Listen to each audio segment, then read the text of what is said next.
Doar órgãos está mais fácil, rápido e seguro. Agora é possível ter uma autorização eletrônica registrada em cartório que ficará disponível para consulta no Sistema Nacional de Transplantes. Para fazer o cadastro, basta entrar no site da Autorização Eletrônica de Doação de Órgãos, www.aedo.org.br. Depois, informar os dados pessoais e seguir o passo a passo para ter o documento. É rápido e seguro. A AEDO é uma plataforma do Brasil, né? Então todos os brasileiros têm acesso a essa plataforma para estar manifestando o seu desejo de ser um doador. E é bem simples, basta você preencher o formulário, né? E depois o cartório faz uma videoconferência com você, confirmando a sua inscrição nessa plataforma, né? E aí depois, no final, é emitido esse documento oficial, com assinatura digital. A enfermeira Camila já se cadastrou e recebeu a declaração de doação de órgãos, que inclui tecidos e partes do corpo humano para depois da morte. Esse é o certificado dela, do Conselho Nacional de Justiça, emitido em cartório. No documento constam também quais órgãos que estão autorizados. Ela registrou 11. Eu já conversei com a minha família, já deixei claro o meu desejo de ser uma doadora, né? E agora eu pude registrar, né? Deixar esse desejo registrado. O que isso representa para você? Eu acredito que é um ganho para todo o Brasil, né? A doação de órgãos, a gente sabe que salva vidas, né? É um ato nobre, né? E eu acredito que isso acaba facilitando, né? Todo o processo de doação, ajuda a família na decisão, né? Na tomada de decisão. Então, eu acredito que é um ganho. E você já fez a sua parte? Sim, eu já fiz a minha parte para a sociedade.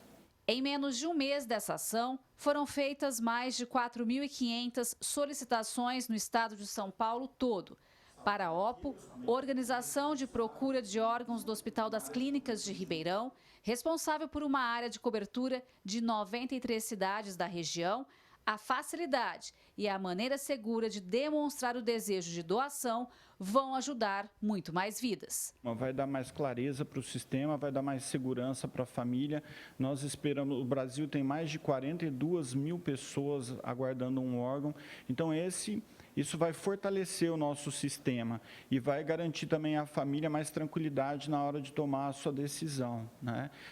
Uma coisa muito importante na doação é esclarecer bem a família, para que a família, no momento que for consultada, tenha segurança de todo o processo, tenha todas as informações à mão, tenha a segurança de todo o processo que foi feito no diagnóstico, no acolhimento das famílias. Então, sem dúvida nenhuma, vai somar aí para o nosso sistema e vai dar mais segurança para as pessoas. No HC de Ribeirão, centenas de pessoas esperam por um novo fígado e rim. Já a fila de córneas teve uma redução de 20%. A autorização eletrônica de doação de órgãos promete diminuir ainda mais o tempo para salvar quem precisa. Uma pessoa pode ajudar mais de 8 pessoas. Quando tem a morte cerebral e a pessoa decide por doar todos os órgãos. Se a gente for computar tecidos ainda, que a pessoa pode doar, esse número pode chegar até 35 pessoas ou mais. É preciso acreditar no sistema, é preciso que as pessoas saibam que o sistema é transparente, que a gente precisa de toda uma estrutura para que a gente consiga ajudar a pessoa que está aqui na porta do HC, os nossos pacientes, os pacientes que estão em outros hospitais escola, e que todo esse contexto é muito importante para promover a saúde, né? O transplante antes de tudo, é uma resposta, uma resposta dos médicos, da medicina para a sociedade, para algumas doenças que o paciente só consegue sobreviver se tiver o transplante. Mesmo com a autorização eletrônica de doação de órgãos, nada mudou na lei em relação a isso. Continua sendo da família a decisão final de ajudar ou não quem precisa. Mas o documento pode facilitar e sensibilizar mais as pessoas. Teoricamente, o que prevalece é a autodeterminação do paciente. Mas nós temos, por exemplo, a lei do transplante, que diz que para fazer a doação, neste caso é necessário receber autorização da família. A Constituição Federal, o Código Civil, só para falar bem rapidamente, sem muito juridiquês, prestigia a autonomia do paciente. Mas instalado esse embate jurídico, quem é que vai definir isso? O Poder Judiciário. e qual o tempo que nós teremos para procurar uma medida judicial para autorizar, por exemplo, um transplante. É um tempo valioso que se perdeu. Então, na prática, se a família não tiver sensibilizada com a vontade do seu ente querido, por mais doloroso que seja, quer dizer, tudo aquilo que ele fez vai cair por terra e a manifestação de vontade dele não vai ser obedecida. O advogado, que é especialista em direito médico, acrescenta. Conclamo, os familiares que sejam sensíveis, que prestigiem a vontade do seu ente querido, porque é um trabalho muito importante, é um trabalho feito por várias pessoas, é um trabalho multidisciplinar e que às vezes se perde porque a vontade daquele doador não foi respeitada pela família. Então, muito bonita essa iniciativa aqui da TV Clube, sensibilize os familiares para que então estejam alinhados e também em cumprir as disposições de última vontade nas diretivas antecipadas daquele seu ente querido. Gislene Lopes para o Jornal da Clube. Reforçando então, o site para conseguir a autorização eletrônica de doações de órgãos é o aedo.org.br. Além de preencher um formulário e seguir o passo a passo que tem na plataforma, o cartório de notas selecionado na hora do cadastro vai agendar uma videoconferência para identificar a pessoa e coletar as informações. Assunto de extrema importância, por isso a gente segue falando sobre esse tema com a médica intensivista Viviane Barbosa Silva, a quem eu já agradeço muito pela presença aqui, doutora. A senhora vive a rotina dentro de um hospital, como que é essa relação da morte com a doação de órgãos e também os familiares? Boa tarde mais uma vez, bem-vinda. Boa tarde, André.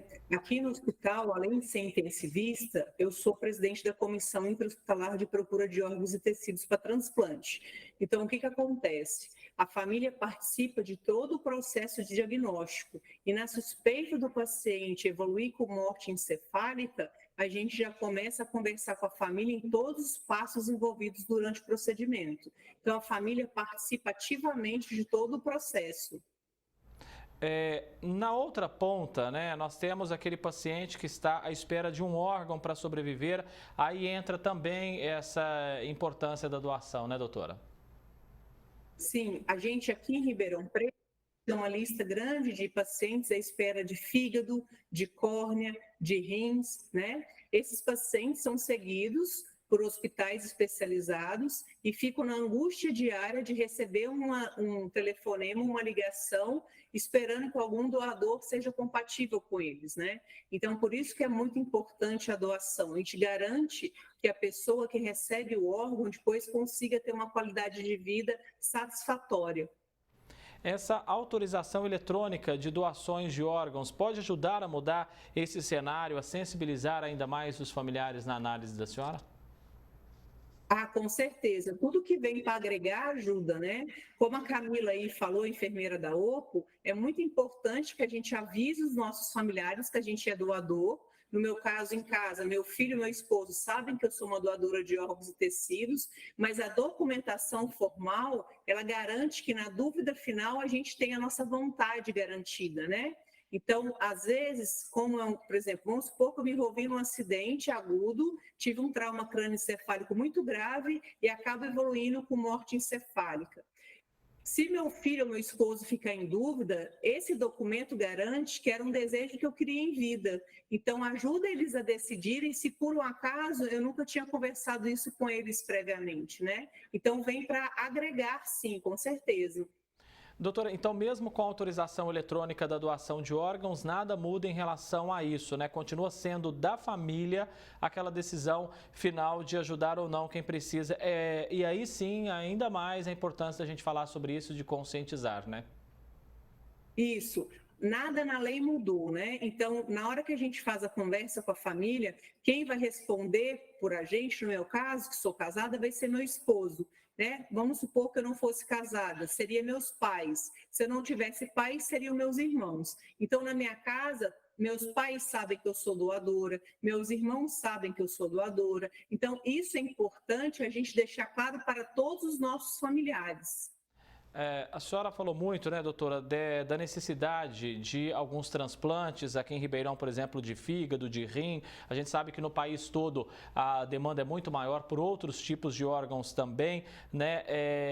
Como é que é lidar com a expectativa de quem está precisando desse órgão? Porque é uma corrida, muitas vezes, contra o tempo mesmo, né?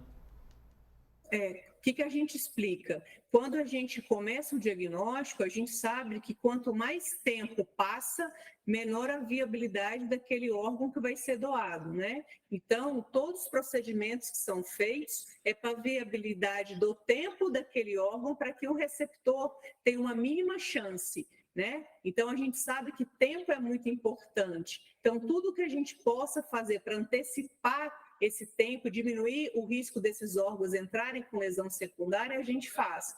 Por isso que quando o advogado ele comenta que não dá tempo da gente entrar em contato com o Poder Judiciário, é porque quanto mais tempo eu tenho os órgãos expostos, menor é a qualidade do órgão doado. Aí eu tiro a oportunidade de muitas pessoas saírem da fila de transplante. Doutora Viviane Barbosa Silva, médica, muito ligada nessa conscientização também, né, da doação de órgãos. Doutora, muito obrigado, viu, mais uma vez, pela gentileza, por participar aqui conosco. Obrigada pelo convite. Tenha uma boa tarde.